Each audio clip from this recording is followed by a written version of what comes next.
আল্লাহর ভাই শরীফ ওসমান হাদির বিচার যেন প্রকাশ্যে এই বাংলার জমিনে আমরা দেখতে পারি।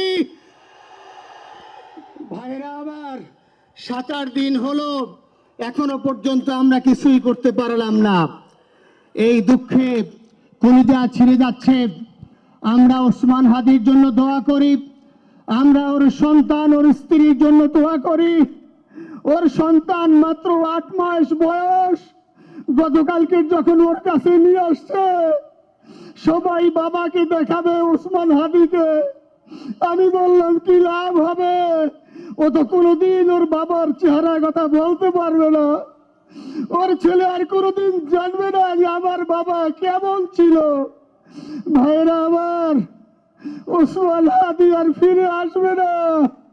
ওসমান, তুমি দেখে যাও, লক্ষ লক্ষ জনতা, তৌহিদি জনতা তোমার জন্য পাগল।